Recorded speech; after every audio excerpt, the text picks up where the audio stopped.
नमस्कार बंधुरा सन्तु एकाडेमी यूट्यूब चैनले तुम्हारे स्वागत। तो देखो आज के আমরা मॉडल क्वेश्चन पेपर 13 নিয়ে আলোচনা করব। তো এর আগে 1 থেকে 12 পর্যন্ত যে সেটগুলো দিয়েছি যারা এখনও দেখোনি অবশ্যই সেই সেটগুলো কিন্তু তোমরা দেখে নিও। হ্যাঁ, অনেক তথ্য কিন্তু তোমরা পাবে, কেননা প্রত্যেকটা সেটে কিছু না কিছু বিষয় আমি ডিটেলসে আলোচনা করি, কারণ প্রত্যেকটা সেটে একটা বিষয় আলোচনা করি। ফলে সুবিধা কি, মানে অ্যাকচুয়ালি প্রত্যেকটা সেটে তো আর প্রত্যেক বিষয় নিয়ে আলোচনা আমি করতে পারবো না, তাহলে সেট মডেল সেটের যে টাইম টেবিলটা সেটা ডিউরেশনটা অনেকটা বেশি হয়ে যাবে।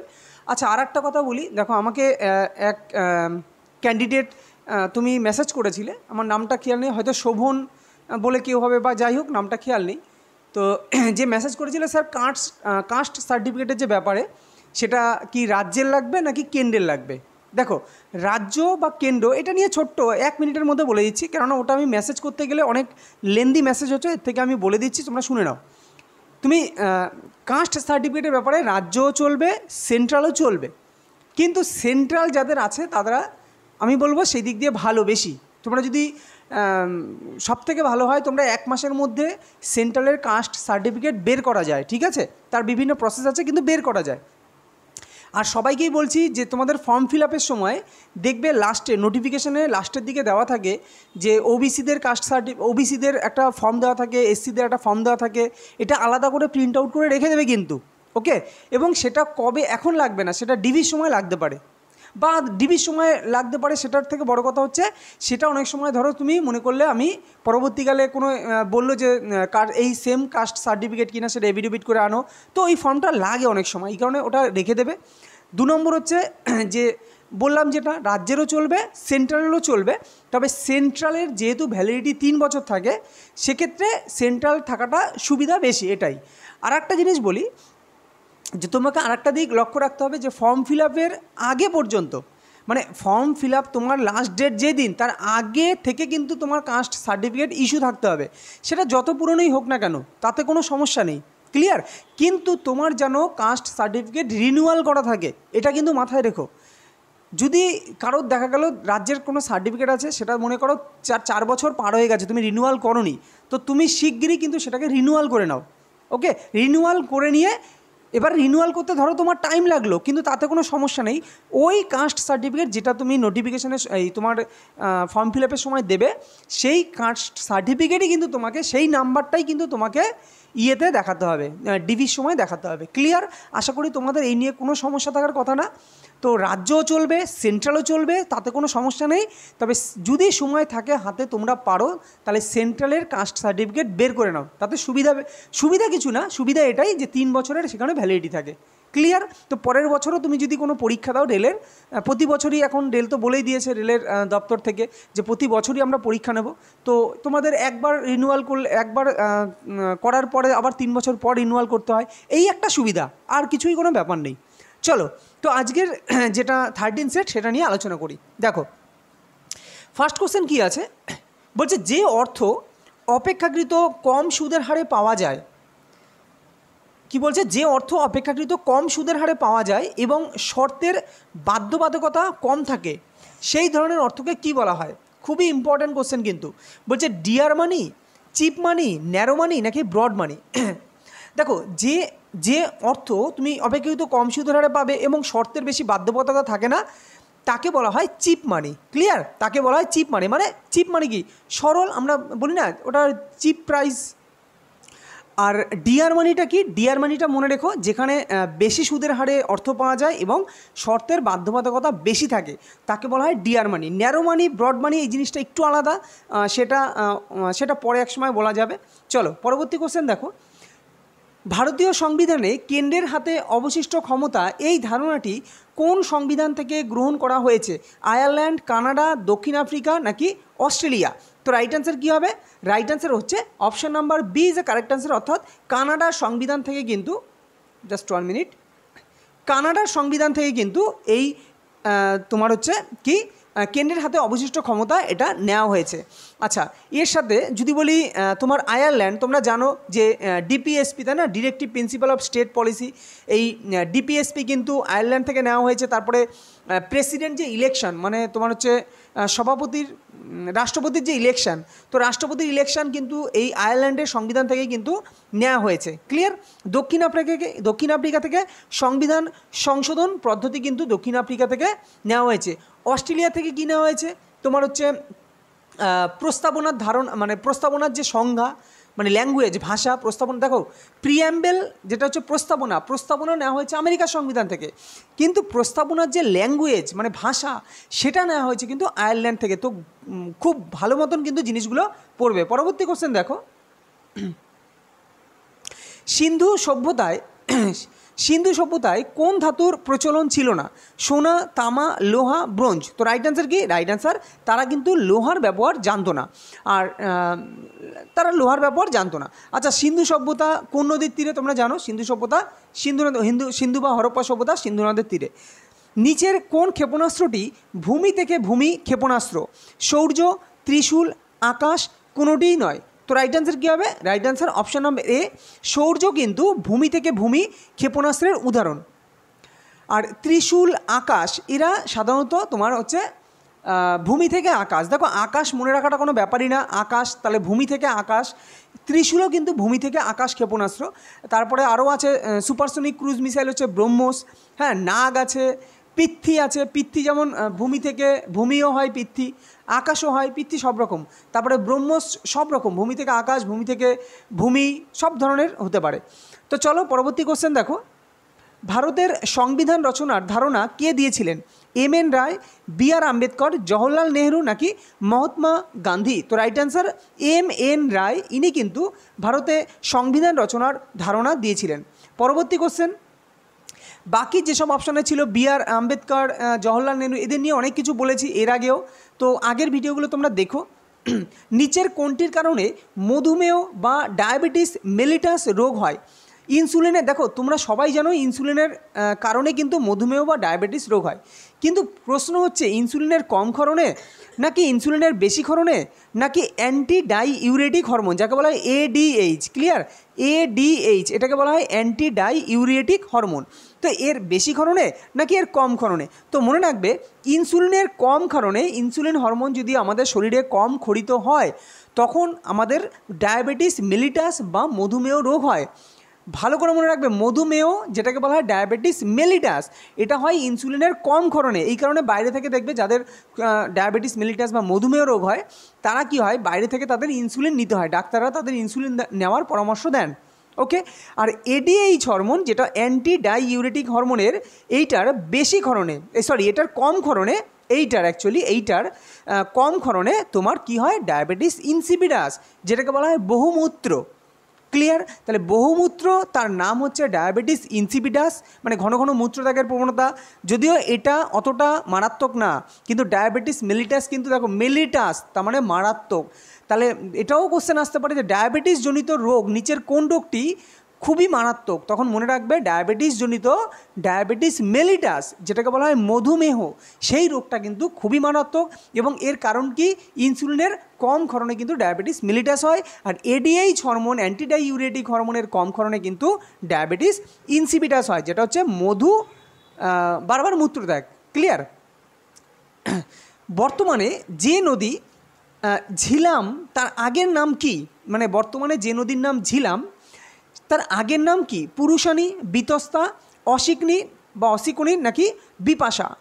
তো রাইট অ্যান্সার কী হবে? Right answer Vitasta is a correct answer. অর্থাৎ ঝিলাম নদীর আগের নাম যেটা ঋগ্বেদে বর্ণিত আছে তার আগের নাম ছিল বিতস্তা।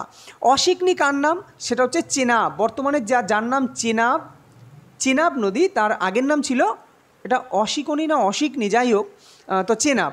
বিপাশা বর্তমানে তোমার হচ্ছে যেটা ঋগ্বেদে বিপাশা নাম ছিল, ঋগ্বেদে বিপাশা, তার বর্তমান নাম কি? বিয়াস। ক্লিয়ার? তো এটার মিল আছে, বিপাশা বিয়াস।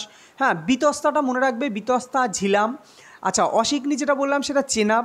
আচ্ছা, পুরুষানী কি? দেখো পুরুষানী বর্তমানে যেটা তোমার রাভি নদী, পুরুষানী যেটা বর্তমানে রাভি নদী, যার আর এক নাম ইরাবতীও বলা হয়। ক্লিয়ার? তো মনে রাখবে পুরুষানী, ইরাবতী এবং রাভি, এই তিনটেই হচ্ছে তোমার যেটাকে বলা হয় রাভি নদী। ক্লিয়ার? পুরুষানী, ইরাবতী, এটার বর্তমান নাম রাভি নদী। ক্লিয়ার? পরবর্তী কোশ্চেন দেখো, কোশ্চেন নাম্বার 8, ভারতীয় নৌবাহিনীর প্রথম বিমানবাহী জাহাজের নাম কি? ভীষণ গুরুত্বপূর্ণ কোশ্চেন, স্ট্যাটিক জিকের কিন্তু। বলছে প্রথম বিমানবাহী জাহাজের নাম কি? আইএনএস বিক্রান্ত, আইএনএস বিরাট, আইএনএস চক্র নাকি আইএনএস বিভূতি? তো রাইট অ্যান্সার কী হবে? Right answer option number A, INS Vikrant. এটা হচ্ছে কি প্রথম বিমানবাহী জাহাজ। এর সাথে একটা জিনিস লক্ষ্য করো, দেখো বিরাট, তাই না? বিরাটের মধ্যেই লুকিয়ে আছে যে সব থেকে বড় বিমানবাহী জাহাজ। তাহলে যদি বলা হয় ভারতীয় নৌবাহিনীর সব থেকে বড় বিমানবাহী জাহাজ কোনটা, তখন হবে আইএনএস বিরাট। ক্লিয়ার? আর আইএনএস চক্রটা তাহলে কি? আইএনএস চক্র হচ্ছে ভারতের প্রথম পারমাণবিক ডুবোজাহাজ। যদি বলা হয় ভারতের প্রথম পারমাণবিক ডুবোজাহাজ, দেখো চক্র, চক্র মানে ডুবোজাহাজ। কী করে বুঝবে? আমরা বাইরে যখন ডুবে যাই তখন কী হয়, চক্রের মতো ঘুরতে থাকি, কিছু বুঝি না কোথা দিয়ে উঠবো, তো দ্যাট মিন্স ডুবোজাহাজ, এইভাবে মনে রাখবে। তাহলে ভারতের প্রথম তোমার পারমাণবিক ডুবোজাহাজের নাম কি? সেটা হচ্ছে আইএনএস চক্র। আর এই যে আইএনএস বিভূতি, এই আইএনএস বিভূতিটা কি? এটা হচ্ছে আইএনএস বিভূতিটা হচ্ছে তোমার, ওটা তো পারমাণবিক যুদ্ধজাহাজ। আর ভারতের প্রথম যুদ্ধজাহাজ হচ্ছে সাবিত্রী। কিন্তু বিভূতিটা কি? বিভূতিটা এই মুহূর্তে মনে পড়ছে না। আচ্ছা, এটা তোমাদের আমি হোমওয়ার্ক দিলাম যে আইএনএস বিভূতি এটা কি। ক্লিয়ার? দেখো আইএনএস বিক্রান্ত প্রথম নৌবাহিনীর বিমানবাহী জাহাজের নাম, আইএনএস বিরাট কি সবথেকে বড় বিমানবাহী জাহাজ, আইএনএস চক্র কি বললাম প্রথম পারমাণবিক ডুবোজাহাজ, ঠিক আছে, ডুবোজাহাজ। আর আইএনএস বিভূতিটা তোমরা হোমওয়ার্কে দিলাম, কিন্তু এর সাথে বলি আইএনএস সাবিত্রী যেটা, সেটা হচ্ছে ভারতের প্রথম যুদ্ধজাহাজ। ভারতের প্রথম যুদ্ধজাহাজ হচ্ছে আইএনএস সাবিত্রী। ক্লিয়ার? আর এটা হচ্ছে বিমানবাহী জাহাজ। চলো পরবর্তী কোশ্চেন। তাহলে আইএনএস বিভূতিটা কি এটা তোমরা জানাবে। বাকি যেটা দেখো একটা জিনিস কি আজকে সুবিধাটা কোথায়, তোমরা যদি বাকি এইখানের 3টে অপশন জানা থাকে বা 4টে অপশন তোমাদের জানা থাকে, একটা যদি নাও জানা থাকে না, তোমরা সেটা রাইট করে আসতে পারবে। তো এইটাই হচ্ছে পাওয়ার অফ, কি বলবো, তোমার জ্ঞান বা ইংলিশ যাই হোক, knowledge, power of knowledge. Clear? মাঝে মাঝে বাংলা ভুলে যাই, ইংলিশ আবার অনেক সময় ইংলিশও ভুলে যাই। যাই হোক, কাকে হাইওয়ে অফ ইন্ডিয়া বলা হয়? হাইওয়ে অফ ইন্ডিয়া, কিয়েল খাল নাকি পানামা খাল নাকি সুয়েজ খাল নাকি উপরের কোনোটি নয়? তো রাইট অ্যান্সার কী হবে? রাইট অ্যান্সার সুয়েজ খালকে কিন্তু বলা হয় হাইওয়ে অফ ইন্ডিয়া। পরবর্তী কোশ্চেন দেখো, উবিনাশ আগ্নেয়গিরির অগ্নুৎপাতের জন্য কোন দেশ জরুরি অবস্থা জারি করলো? তো এগুলো কিন্তু আগামী দিনের যে কোনো পরীক্ষার জন্য কিন্তু গুরুত্বপূর্ণ, কারণ 2023-এর কারেন্ট অ্যাফেয়ার্সকে আমি ফলো করছি, তারপরে 2024 আস্তে আস্তে নিয়ে আসবো। ক্লিয়ার? তো পিছনের 2023 অন্তত দেখো রেলের জন্য কয়েকটা, যেমন আমি বলি 2018-তে একবার পরীক্ষা হয়েছিল, 18 না 19-এ, সে 2014-এর কারেন্ট অ্যাফেয়ার্সও দিয়ে দেয়। তো সেটা খুব রেয়ার, একটা দুটো দেবে, কিন্তু ম্যাক্সিমাম কিন্তু রেল চেষ্টা করে কারেন্ট অ্যাফেয়ার্স মানে কারেন্টই দিতে। মানে তোমাদের জন্য 2023 এবং 2024 এটা যদি এই দুটো সাল যদি পড়ো এনাফ, এবং 2022-এর কিছু কিছু ইম্পর্ট্যান্ট কারেন্ট অ্যাফেয়ার্স পড়বে। তবে আমি যেটা সবাইকে বলবো যে কারেন্ট অ্যাফেয়ার্স নিয়ে এখন কোনো মাথামাতি করো না, ঠিক পরীক্ষার 1 মাস আগে কারেন্ট অ্যাফেয়ার্স পড়ো, ওটাই বেটার। এখন কারেন্ট অ্যাফেয়ার্স পড়া মানে সময় নষ্ট করা, এর থেকে তুমি রিজনিং করো, ম্যাথ করো, জিকে করো, অনেক ভালো হবে। ক্লিয়ার? ওকে, আমি এই কারণে কারেন্ট অ্যাফেয়ার্সের প্রতি এত জোর দিচ্ছি না।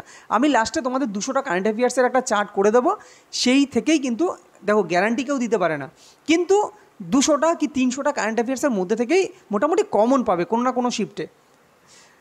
বলছে উবিনাশ আগ্নেয়গিরির অগ্নুৎপাতের জন্য কোন দেশ জরুরি অবস্থা জারি করলো? ইন্দোনেশিয়া, ইজিপ্ট, দক্ষিণ আফ্রিকা নাকি পেরু? তো রাইট অ্যান্সার কী হবে? রাইট অ্যান্সার অপশান ডি, এই পেরু কিন্তু এই উবিনাশ আগ্নেয়গিরির অগ্নুৎপাতের জন্য তোমার জরুরি অবস্থা জারি করেছে, পেরু। পান্নালাল ঘোষ ইনি কোন বাদ্যযন্ত্রের সঙ্গে যুক্ত? সানাই, সেতার, বাঁশি, বীণা? তো রাইট অ্যান্সার কী হবে? রাইট অ্যান্সার তিনি কিন্তু বাঁশির সাথে জড়িত, পান্নালাল ঘোষ। ওকে, তাহলে তিনি কিসের সাথে জড়িত? তিনি কিন্তু বাঁশির সাথে জড়িত। দেখো বাঁশির সাথে জড়িত আর দুজন ব্যক্তির নাম একটু মনে রেখো, যেটা হচ্ছে বাঁশির সাথে জড়িত হচ্ছে তোমার হরিপ্রসাদ চৌরাশিয়া এবং টি.আর. মহালিঙ্গম। হরিপ্রসাদ চৌরাশিয়া এবং টি.আর. মহালিঙ্গম এরাও কিন্তু বাঁশির সাথে জড়িত। যদি বলি সানাই তো একজনই মনে রাখবে, বিসমিল্লা খান। তো সানাই আসলে আমার মনে হয় না কোনো সমস্যা হওয়ার কথা। যদি বলি সেতারের সাথে দুজন ব্যক্তি খুব গুরুত্বপূর্ণ, একজন নিখিল ব্যানার্জি, রবিশঙ্কর প্রসাদ, বিলায়েত খান আর হরশঙ্কর ভট্টাচার্য। ঠিক আছে, হরশঙ্কর ভট্টাচার্য, বিলায়েত খান, আর হচ্ছে নিখিল ব্যানার্জি আর রবিশঙ্কর। এই চারজন ব্যক্তি সেতারের সাথে বীণার সাথে জড়িত, মনে রাখবে দোরাইস্বামী আয়েঙ্গার আর হচ্ছে কে আর কুমারস্বামী আইয়ার। ব্যাস, পরবর্তী কোশ্চেন দেখো। আচ্ছা, জাপানের টোকিও শহরটি কোন নদীর তীরে অবস্থিত? বলছে আরাকাভা, দানিউব, পোটোম্যাক নাকি ইরাওয়াডি? ইরাওয়াডি। তো রাইট অ্যান্সার কী হবে?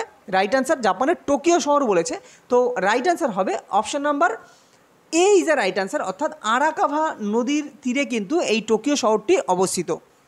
এর সাথে সাথে দেখো দানিউব যে নদী, দানিউব নদীর তীরে কী অবস্থিত? এটা হচ্ছে ভিয়েনা, যেটা অস্ট্রিয়া দেশ। অস্ট্রিয়া দেশের ভিয়েনা যে শহর, যেখানে তোমরা জানো ভিয়েনায় অনেক সদর দপ্তর আছে, যেমন তোমার অস্ট্রিয়া কি আছে, ভিয়েনায় ওপেক আছে, তাই না? ওপেক অস্ট্রিয়ার ভিয়েনায় আছে। তো যাই হোক, ভিয়েনা শহরটি এই দানিউব নদীর তীরে অবস্থিত। পোটোম্যাক নদীর তীরে অবস্থিত কে? সেটা হচ্ছে ওয়াশিংটন ডিসি, যেটা আমেরিকা যুক্তরাষ্ট্রের ওয়াশিংটন ডিসি হচ্ছে পোটোম্যাক নদীর তীরে অবস্থিত। এবং ইরাওয়াডি যেটা হচ্ছে ইয়াঙ্গুন শহর, যেটা কোথায় আছে?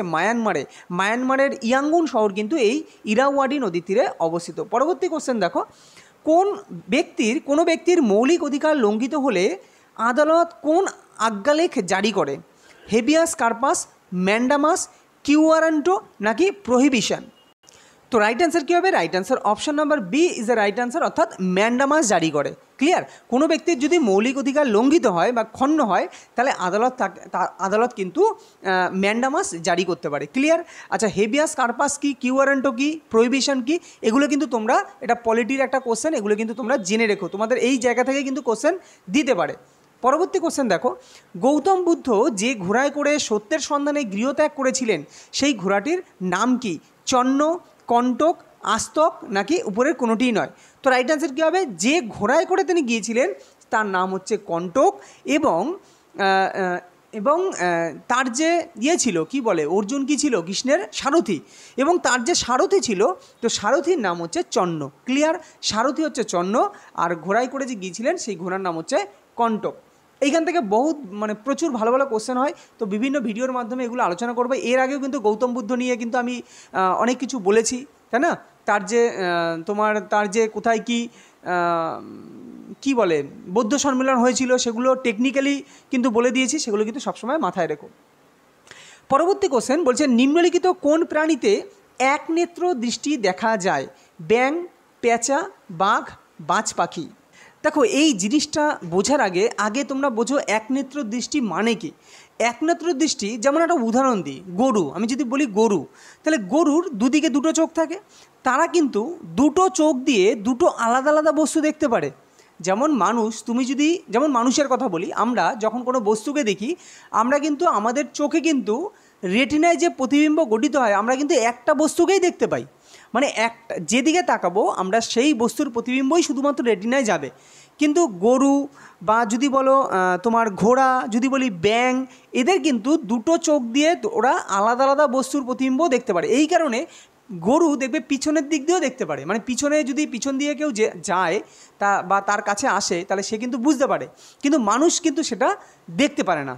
ক্লিয়ার? যদিও বলে মানুষ, কিরে তোর কি পিছনের চোখ আছে, তো সেটা আলাদা ব্যাপার, তাই বলে মানুষ গরু না সেটা ভাববে না, সেটা এমনি জাস্ট বলে। তো একনেত্র দৃষ্টি মানে বুঝেছো? একনেত্র দৃষ্টি মানেই এটা যে দুটো চোখ দিয়ে যারা আলাদা আলাদা বস্তুর প্রতিবিম্ব দেখতে পায় তারা হচ্ছে একনেত্র দৃষ্টির অধিকারী, আর যারা দুটো চোখ দিয়ে একই জিনিস দেখতে পায় বা একই জিনিসের প্রতিবিম্ব তাদের রেটিনায় গঠিত হয় তারা হচ্ছে দ্বিনেত্র দৃষ্টির অধিকারী। তাহলে এখানে বলেছে একনেত্র দৃষ্টির অধিকারীকে, একনেত্র দৃষ্টির অধিকারী হচ্ছে ব্যাঙ হচ্ছে একনেত্র দৃষ্টির অধিকারী। আর পেঁচা, বাঘ, বাজ পাখি, তারপর হচ্ছে তোমার মানুষ, ঠিক আছে, বাঘ, তারপরে বানর, এরা সবই কিন্তু দ্বিনেত্র দৃষ্টির অধিকারী। আর একনেত্র দৃষ্টি ব্যাঙ, গরু, ঘোড়া, তাদের দেখবে দুদিকে দুটো চোখ আলাদা আলাদা দিকে, তো তারাই হচ্ছে একনেত্র দৃষ্টির অধিকারী। পরবর্তী কোশ্চেন দেখো, বলছে র্যাডক্লিফ লাইন নিম্নলিখিত কোন দুটি দেশের মধ্যে অবস্থিত?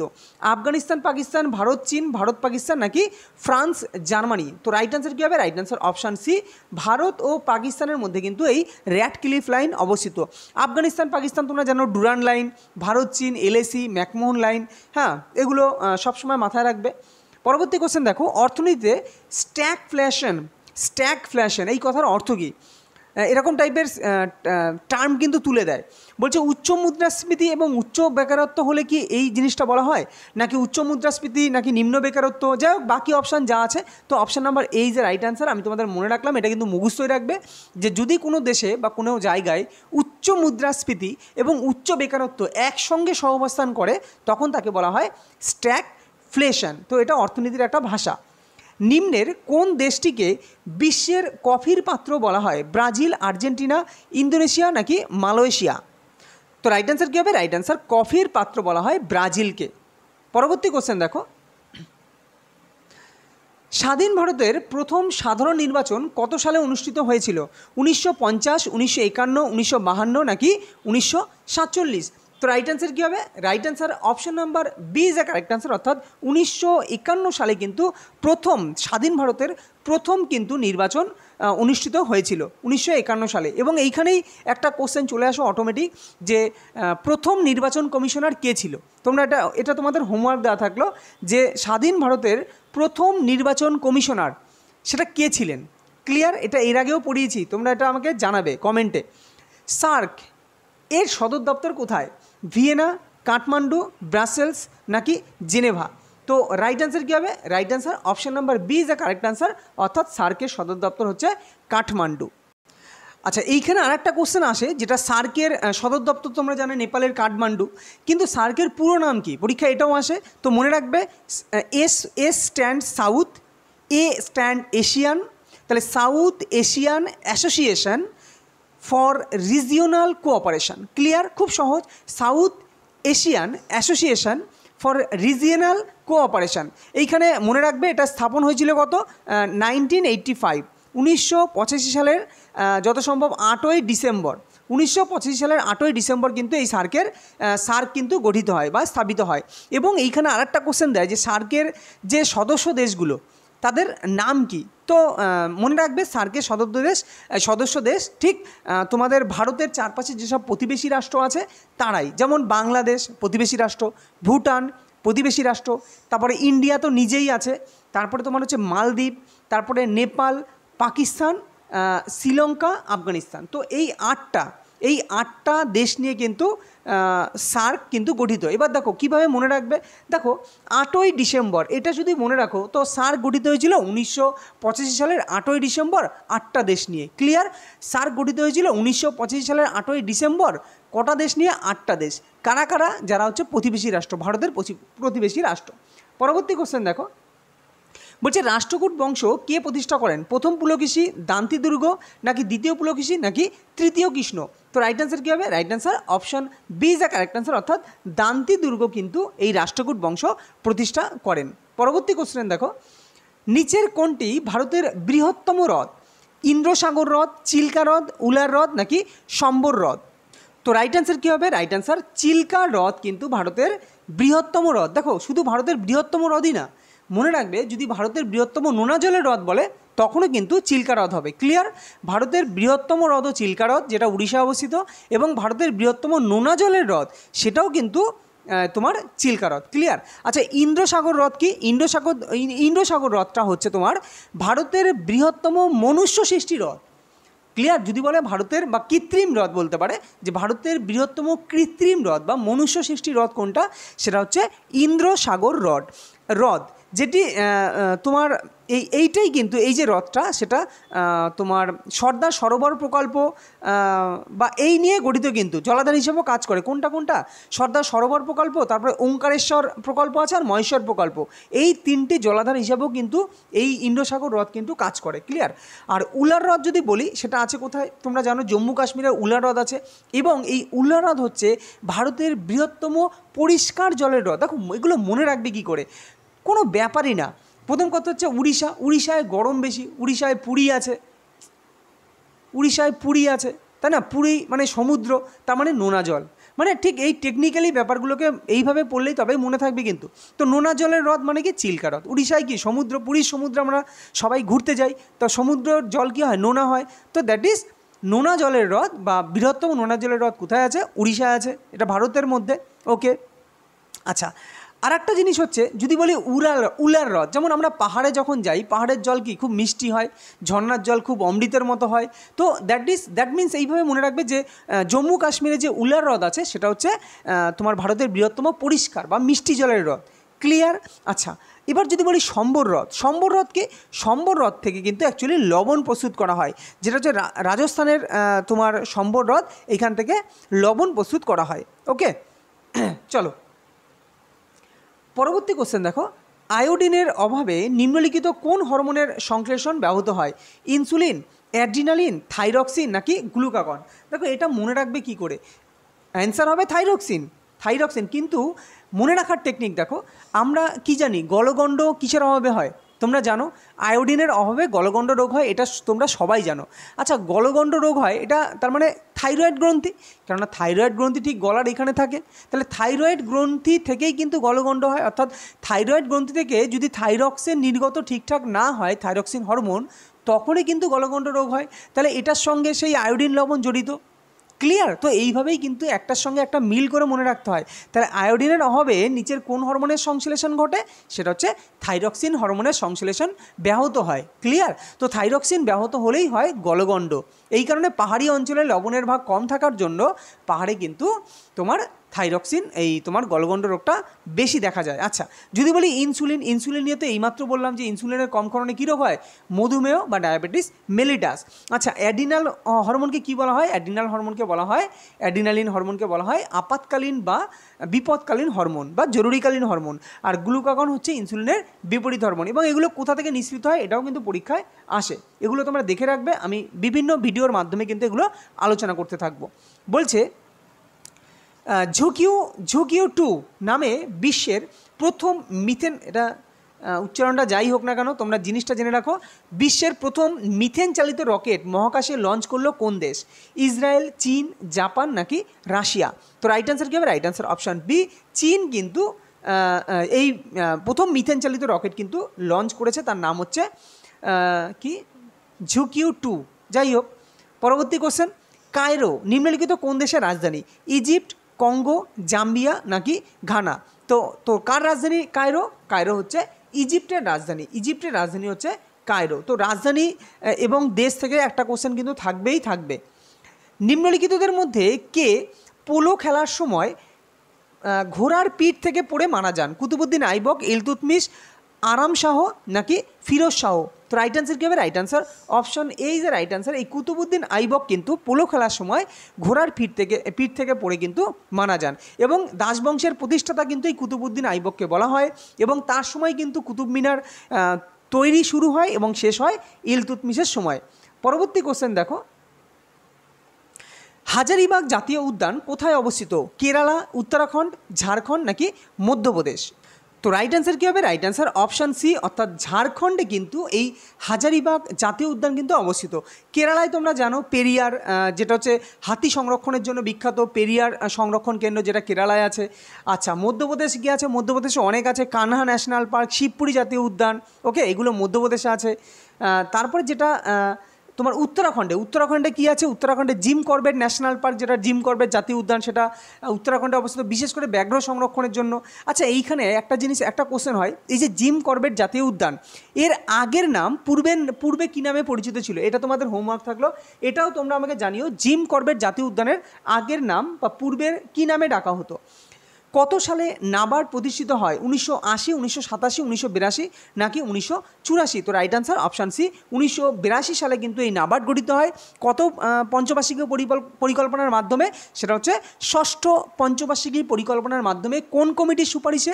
শিবরমন কমিটির সুপারিশে কিন্তু এই নাবার্ড গঠিত হয়। কী কারণে? গ্রামীণ উন্নয়ন বা দারিদ্র দূরীকরণ এবং গ্রামীণ বিভিন্ন উন্নয়নে কিন্তু এই নাবার্ডটা গঠিত হয়েছিল। নাবার্ডের পুরো নামটাও মনে রাখবে, এটাও গুরুত্বপূর্ণ। ভারতীয় সংবিধানের কোন সংশোধনীটিকে ক্ষুদ্র সংবিধান বলা হয়? 22, 42, 44 নাকি 73? তো রাইট অ্যান্সার অপশান বি, অর্থাৎ 42 নং সংশোধনীকে ভারতীয় সংবিধানের ক্ষুদ্র সংবিধান বলা হয়ে থাকে। 42 নং সংশোধনী মনে রাখবে, কিন্তু 42তম সংশোধনীকে কিন্তু ক্ষুদ্র সংস্করণ বলা হয়ে থাকে। ইন্টিগ্রাল কোচ ফ্যাক্টরি কোথায় অবস্থিত? পেরাম্বুদুর, কি ইয়ালানকা নাকি পাতিওয়ালা নাকি কাপুরথালা? তো রাইট আনসার অপশান এ, অর্থাৎ পেরাম্বুদুরে কিন্তু এই ইন্টিগ্রাল কোচ ফ্যাক্টরি কিন্তু অবস্থিত। দেখো এর সাথে এই রেলের মানে বিভিন্ন কোচ ফ্যাক্টরি আছে, ডিজেল লোকোমোটিভ আছে, তারপরে তোমার হুইল ফ্যাক্টরি আছে। তো এইগুলো কোথায় অবস্থিত এগুলো কিন্তু জেনে রাখবে। যেমন ইয়ালানকা, তো ইয়ালানকায় কী আছে, যেটা ইয়ালানকা কোথায় আছে, এটা আছে ইয়ালানকা কর্ণাটকে আছে, তাই না? কর্ণাটকে যত সম্ভব আছে, কর্ণাটকের বেঙ্গালুরু ওই সব জায়গায় কিন্তু ইয়ালানকাটা আছে। তো এখানে হুইল অ্যান্ড অ্যাক্সেল প্ল্যান্ট এটাও দেয়। হুইল মানে রেলের চাকা তৈরি হয় এবং অ্যাক্সেল তৈরি হয়, সেটা কোথায় অবস্থিত, সেটা কিন্তু ইয়ালানকায় অবস্থিত। কাপুরথালায় কী আছে, যেটা হচ্ছে তোমার কাপুরথালা আছে পাঞ্জাবে পাতিওয়ালায় একটা আছে, পাঞ্জাবের কাপুরথালাতে আছে। কাপুরথালায় কী হয়, রেলের কোচ তৈরি হয়, মানে রেল কোচ ফ্যাক্টরি কিন্তু পাঞ্জাবের কাপুরথালাতে তৈরি হয়। আর ডিজেলের যে কম্পোনেন্ট, ডিজেল যে গাড়ি আছে তার যে কম্পোনেন্ট ওয়ার্ক সেগুলো কিন্তু পাঞ্জাবের পাতিওয়ালাতে তৈরি হয়। পরবর্তী কোশ্চেন দেখো, 3টি 220 ভোল্ট 60 ওয়াট বাল্ব প্রত্যহ 5 ঘন্টা ঘুরে 10 দিন জ্বালানো হলো। প্রতি ইউনিটের দাম যদি 5 টাকা হয়, 5 টাকা যদি প্রতি ইউনিট হয়, তাহলে মোট কত টাকা দিতে হবে? খুবই ইজি কোশ্চেন, এই টাইপের কোশ্চেন কিন্তু রেলের পরীক্ষায় বিশেষ করে আসে। দেখো আমাকে প্রথমেই তোমাকে বিওটি সম্বন্ধে জানতে হবে, যেটা board of trade unit, BOT. Clear? এইটুকু আগে জানো বিওটি। এই বিওটি মানে মনে রাখবে ওয়াট ইন্টু ঘন্টা, WAT ওয়াট ইন্টু ঘন্টা, এইচ মানে ঘন্টা বাই 1000। এই সূত্রটা যে বুঝবে সেই পারবে এটা। তো কোনো ব্যাপার না, জিনিসটা একদম সহজ। দেখো ওয়াট কি করে বার করতে হয়। ওয়াট মানে কি? ওয়াট মানে হচ্ছে ক্ষমতা। আমাকে কি বলেছে 60 ওয়াট বাল্ব কটা? 3টে। তাহলে 3টে 60 ওয়াট, আমরা কী বার করছি, আগে ওয়াট বার করছি। দেখো ওয়াট বার করছি। আমাকে 60 ওয়াট বাল্ব 3টে, তাই না? তোমার হচ্ছে 3টে 60 ওয়াট বাল্ব, আচ্ছা, ইন্টু 3, তাহলে ওয়াট কত হলো? ওয়াট হচ্ছে 180। ওয়াট পেলাম আমরা কত? 180। আচ্ছা, এইচের মান কত হবে? এইচের মান বলেছে প্রত্যহ 5 ঘন্টা, মানে প্রতিদিন 5 ঘন্টা এরকম 10 দিন জ্বালানো হয়েছে। তাহলে তোমার হচ্ছে 5 ঘন্টা করে 10 দিন, তাহলে কত হবে? 50 ঘন্টা, তাই না? তাহলে 50 ঘন্টা হবে। আরে 5 ইন্টু 10, তার মানে 50 ঘন্টা চালানো হয়েছে। এবার ফর্মুলাটায় বসাই। দেখো ফর্মুলা কী ছিল? ওয়াট ইন্টু ঘন্টা বাই 1000। কালারটা চেঞ্জ করে নিই। তাহলে দেখো ওয়াট কত বেরোলো? ওয়াট বেরোলো 180 ইন্টু ঘন্টা কত বেরোলো? 50 বাই 1000। একটা জিরো কেটে গেল, এই জিরো কেটে গেল। 5 দিয়ে 10কে কাটলে কোনো 5 দুগুণি 10, আর 2 দিয়ে 9কে কাটলে কত হবে? 9। তার মানে আমরা ইউনিট কত পেলাম? 9 ইউনিট কারেন্ট পুরলো। আমাকে যদি এটা ইউনিট চাইতো তাহলে কিন্তু 9 ইউনিট অ্যান্সার হতো, কিন্তু আমাকে বলেছে ইউনিট বলেনি, আমাকে বলেছে কত টাকা দিতে হবে। তো এবার প্রতি ইউনিটের দাম কত বলেছে? প্রতি ইউনিটের দাম বলেছে 5 টাকা। তাহলে প্রতি 1 ইউনিটের দাম যদি 5 টাকা হয়, তাহলে 9 ইউনিটের দাম কত হবে? 9 ইন্টু 5 মানে 45 টাকা। তো রাইট আনসার কী হবে? Right answer option number C is a correct answer. আশা করি তোমরা বুঝতে পেরেছো। তো আমি এগুলো আরও আস্তে আস্তে বড় আকার, মানে প্রথমে একটা সহজ দিয়ে বোঝালাম, আস্তে আস্তে জটিলের মানের মধ্যে নিয়ে আসবো। সেটা আস্তে ধীরে ধীরে তোমরা আগে এই অঙ্কটাকে বোঝার চেষ্টা করো, বাড়িতে প্র্যাকটিস করো, তারপরে আমি দেবো 2-1টা করতে, তোমরা করবে। পরবর্তী কোশ্চেন দেখো, ফ্রন্টিয়ার গান্ধী কাকে বলা হয়? মহাত্মা গান্ধী, সর্দার বল্লভভাই প্যাটেল, বাল গঙ্গাধর তিলক নাকি খান আব্দুল গফ্ফর খান? তো ফ্রন্টিয়ার গান্ধী কাকে বলা হয়? তিনি হচ্ছেন অপশান ডি, অর্থাৎ আব্দুল গফ্ফর খানকে কিন্তু ফ্রন্টিয়ার গান্ধী বলা হয়।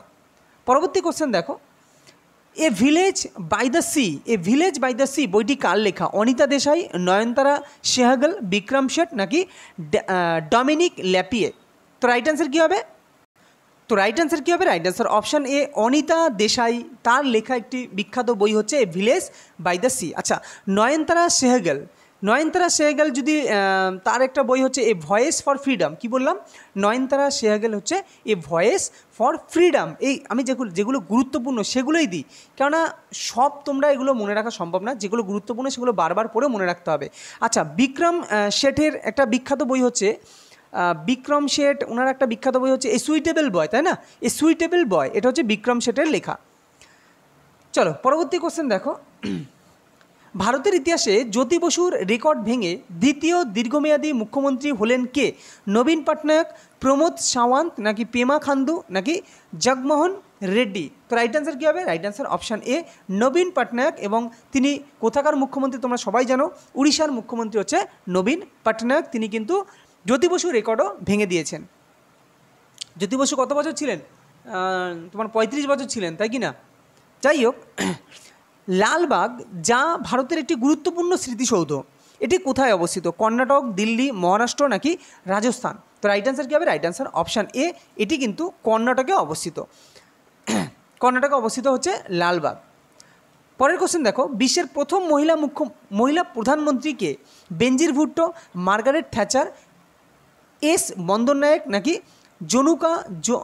Junko Tabei? তো রাইট অ্যান্সার কী হবে? রাইট অ্যান্সার এস বন্দরনায়ক, যিনি শ্রীলঙ্কার কিন্তু প্রধানমন্ত্রী ছিলেন। এস বন্দরনায়ক, তিনি হচ্ছেন বিশ্বের প্রথম মহিলা প্রধানমন্ত্রী।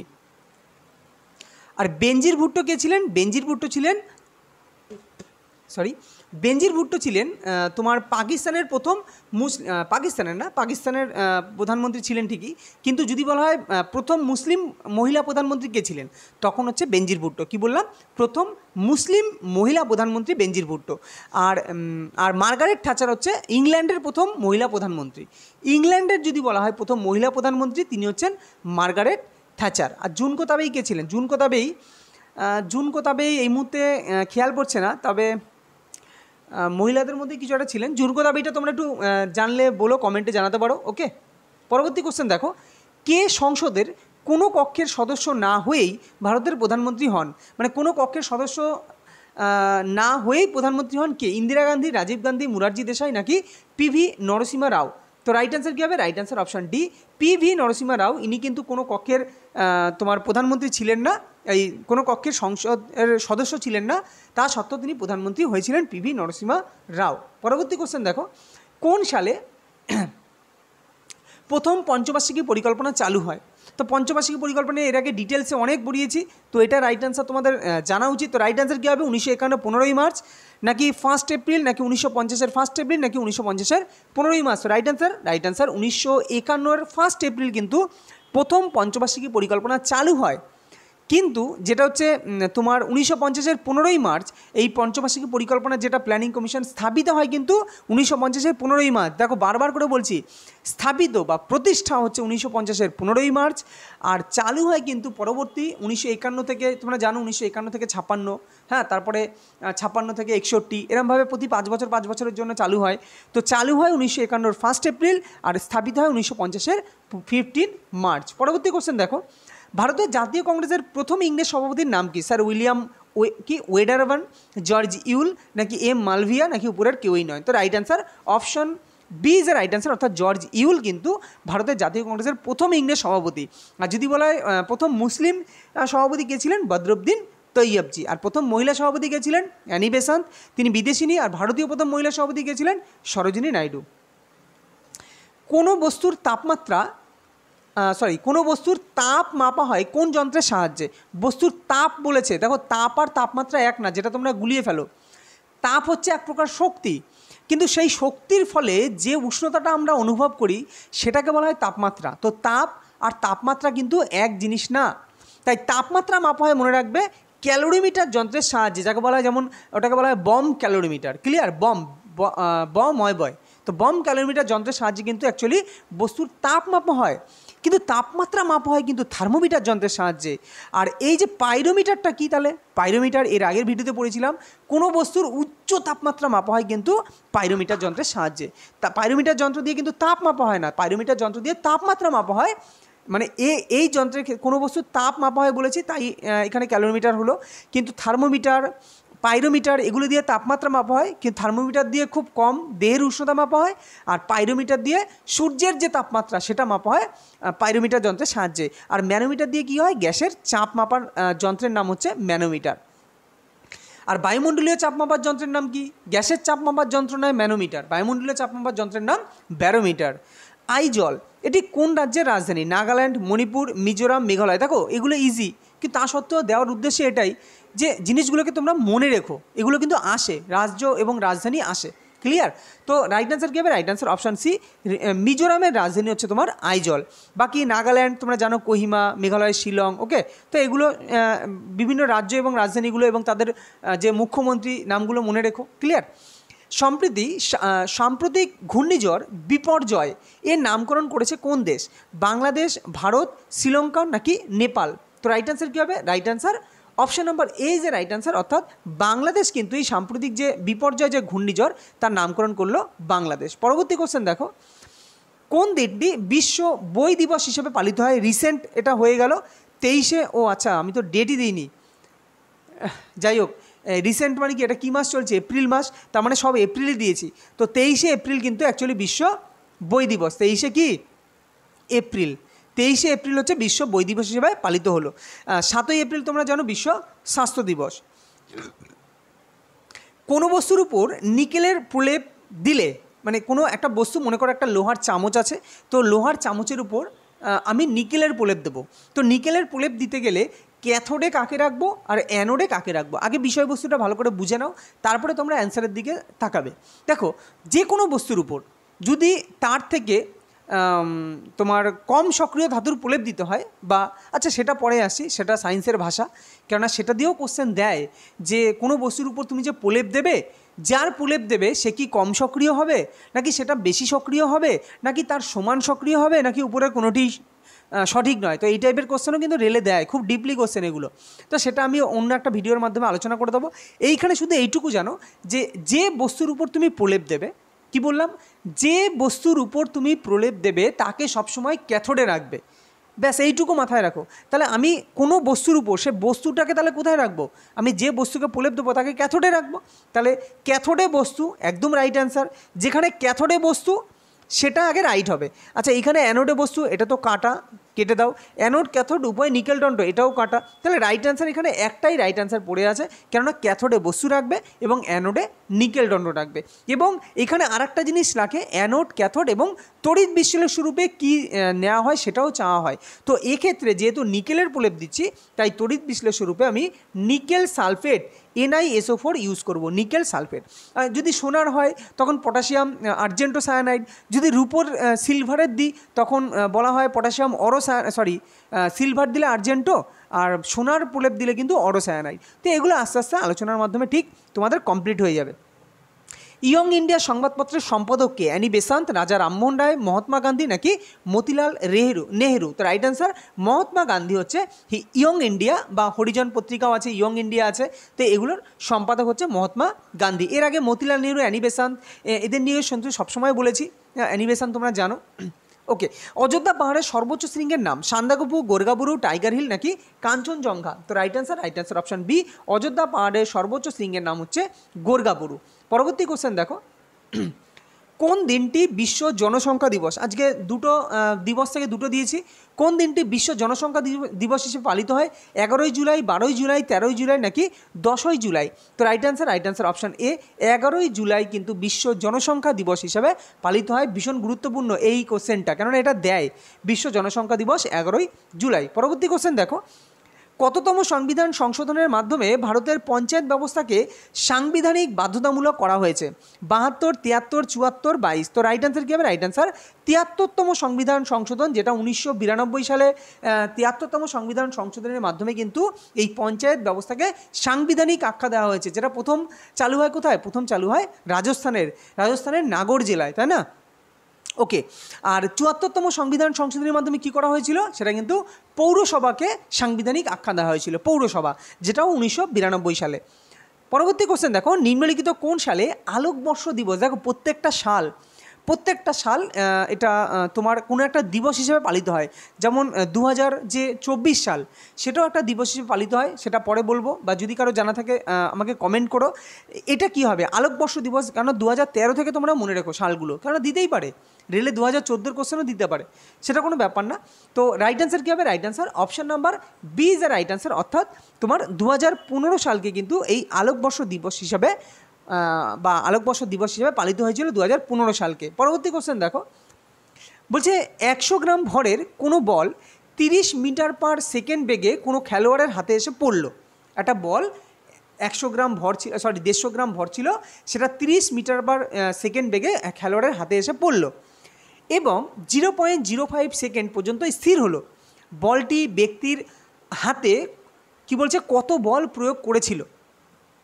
খুব ইজি, আগে জিনিসটা বোঝো। দেখো আমাকে ভর দিয়ে দিয়েছে, তার মানে এম এর মান দিয়ে দিয়েছে।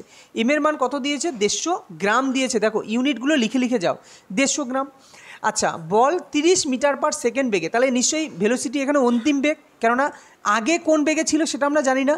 বল মেরেছে পিটিয়েছে, দিয়ে বল এই বেগে এসেছে, তার মানে ভি সমান সমান কত, এখানে ভি সমান সমান দিয়েছে হচ্ছে 30 metre per second. Clear?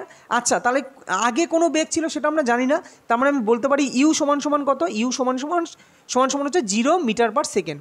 Clear? 0, এটা কিন্তু 0। আচ্ছা, 0 মিটার পার সেকেন্ড। আর সময় কত দিয়েছে, এখানে সময় দিয়েছে হচ্ছে টি দিয়েছে তোমার 0.05 সেকেন্ড। ক্লিয়ার? তাহলে একটা জিনিস দেখো, এটা মিটার পার সেকেন্ড, অপশানে তোমার নিউটনও দিয়েছে আবার ডাইনও দিয়েছে। ওকে, হ্যাঁ, তাহলে এগুলো সব মিটার পার সেকেন্ডে দেওয়া আছে। তাহলে আমি এটাকে কি করব, এই যে গ্রামটাকে কেজিতে করে নেব। তাহলে গ্রাম থেকে কেজিতে করলে কি করতে হবে, আমাকে যে মানটা দেওয়া আছে তাকে কত দিয়ে ভাগ করতে হবে, 1000 দিয়ে, তাই না? 1000 দিয়ে ভাগ করলে এটা কত হবে, একটা জিরো কেটে দাও, একটা জিরো কেটে গেল, তার মানে 0.15 কেজি। তাহলে কেজিতে চলে আসলো, সব এসআই এ ট্রান্সফার হয়ে গেছে, আমি অঙ্কটা এসআই করব। এবার দেখো আমি কি বলেছি, বলের মান বার করতে গেলে ফর্মুলা কি, এটা কিন্তু আচ্ছা নেক্সট পেজ নিয়ে নিলাম নাকি এই পেজেই করি, দাঁড়াও। তোমার বলের যে ফর্মুলা, সেই ফর্মুলা কি আমি বলেছি P=mf, তাই না? P=m×a, সেটা এফও দেয় কোনো জায়গায় এ দেয়। তাহলে এ মানে কি, তাহলে এ মানে তোমরা জানো v-u/t, আমি এর আগে অনেকবার করিয়েছি। তাহলে এম এর মান কত দেওয়া আছে, এম এর মান 0.15। ওকে, ইন্টু এর মান কি v-u, তাহলে ভি এর মান কত, ভি এর মান 30, মাইনাস ইউর মান কত, ইউর মান 0, বাই টি এর মান কত, টি এর মান হচ্ছে কত 0.05। তোমরা বুঝতে পারছো আশা করি। আচ্ছা, এবার ব্যাপার হচ্ছে কাটাকাটি করবো। দেখো এইখানে দুটোর পর দশমিক আছে, উঠিয়ে দিলাম, এইখানেও দুটোর পর দশমিক উঠিয়ে দিলাম। তাহলে 5 দিয়ে যদি আমি 15কে কাটি, তাহলে 3×5 = 15। আর এইখানে থাকছে কত, এইখানে থাকছে তোমার 30 থেকে 0 বাদ গেলে তো সেই 30ই থাকে না, তাহলে 30 × 3, তাহলে 30 × 3 কত, 90, তার মানে 90 রাইট অ্যান্সার। দ্যাট মিন্স আমি বলতে চাইছি 90 হচ্ছে রাইট অ্যান্সার। ক্লিয়ার? এবার ঘটনাটা ভালো করে দেখো, আমি এখানে মাইনাস দিয়েছি, তাই না? একটা দেখো প্লাস দেখো অ্যান্সার তো নিউটনেই হবে, কেননা আমি যেহেতু এসআইএ করেছি, আর এসআইএ বলের মান তোমার হচ্ছে, বলের এসআই একক কি, বলের এসআই একক নিউটন, তো অ্যান্সার তোমার নিউটনে হবে, এইটুকু তুমি বুঝে গেলে। ক্লিয়ার? অ্যান্সার নিউটনে হবে। এবার ভালো করে বোঝো, আমি এখানে প্লাস ভ্যালু দিয়েছি, মাইনাস ভ্যালুও দিয়েছি। দেখো যখন আমরা v-u, এইখানে দাঁড়াও জাস্ট 1 মিনিট। আচ্ছা দেখো, এইখানে একটা জিনিস তোমাদের বলি, দেখো ভালো করে বোঝার চেষ্টা করো, যে আমাকে যদি বলতো, একটা জিনিস আমি ভুল বলেছি তার জন্য ক্ষমা চাইছি, কি ভুল সেটা দেখো ভালো করে বুঝে নাও। আমাকে যদি বলতো যে স্থির অবস্থা থেকে সে 30 মিটার পার সেকেন্ড বেগে ধাবিত হলো, ভালো করে বুঝবে কিন্তু, যদি বলা থাকে যে স্থির অবস্থা থেকে, তবে কিন্তু ইউর মান 0, কারণ প্রাথমিক ক্ষেত্রে 0। কিন্তু আমাকে তো স্থির অবস্থা থেকে বলেনি, আমাকে তো বলেছে বল করেছে, ব্যাট দিয়ে মেরেছে এবং তার প্রাথমিক বেগে ছিল 30 মিটার পার সেকেন্ড। তার মানে এটাই, এই 0-র মানটা এইখানে হবে, অর্থাৎ এটা হচ্ছে তোমার ভি এর মানটা, মানে ভি বলতে এখানে ইউ, দেখো ভালো করে বোঝো, এটা হচ্ছে ইউর মান, এটা হচ্ছে প্রাথমিক বেগ। ক্লিয়ার? আর এই যে 0 সেটা হচ্ছে অন্তিম বেগ, কেননা এ তো এসে স্থির হয়েছে, হাতে তো এসে স্থির হয়েছে, তার মানে অন্তিম বেগ 0, কিন্তু প্রাথমিক বেগ হচ্ছে 30 মিটার পার সেকেন্ড। কেন, কি করে বুঝবে, যদি তোমাকে কোশ্চেনে বলা থাকে যে স্থির অবস্থা থেকে যাত্রা করে তার ভেলোসিটি এখন এত হয়েছে, তার মানে তখন কিন্তু u0 আর ভি এর মান ওটা, কিন্তু এক্ষেত্রে বলেছে কিন্তু বলটি 30 মিটার পার সেকেন্ড বেগে গেছে, তারপরে গিয়ে হাতে গিয়ে পড়েছে এবং স্থির হয়েছে, তার মানে এক্ষেত্রে ভি এর মান 0 কিন্তু ইউর মান হচ্ছে 30। তাহলে এইটা হবে 30 হলে বাকি সব সেম, ফলে নেগেটিভ মান আসবে, এখানে একটা নেগেটিভ মান আসবে, কেননা 30 যেহেতু বড় তাই এখানে নেগেটিভ হবে। তো right answer option number B is a right answer. আমি এটাই বোঝাতে চাইছি যে এখানে কিন্তু তোমাদের পরীক্ষায় কিন্তু শুধুমাত্র যে এসআই সিজিএসের ডেটা চেঞ্জ করে দেবে তা না, পজিটিভ নেগেটিভও দিতে পারে, তো এইটাও কিন্তু সাবধান।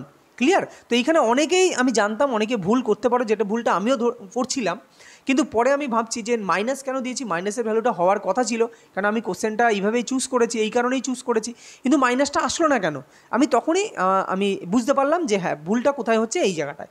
ক্লিয়ার? আশা করি তোমরা বুঝতে পেরেছো, যদি বুঝতে না পারো দ্বিতীয়বার রিপিট করবে, দেখবে পারবে। তো যদি ক্লাসটা ভালো লাগে তো অবশ্যই চ্যানেলটিকে সাবস্ক্রাইব করো এবং বন্ধুদের মধ্যে শেয়ার করে দিও।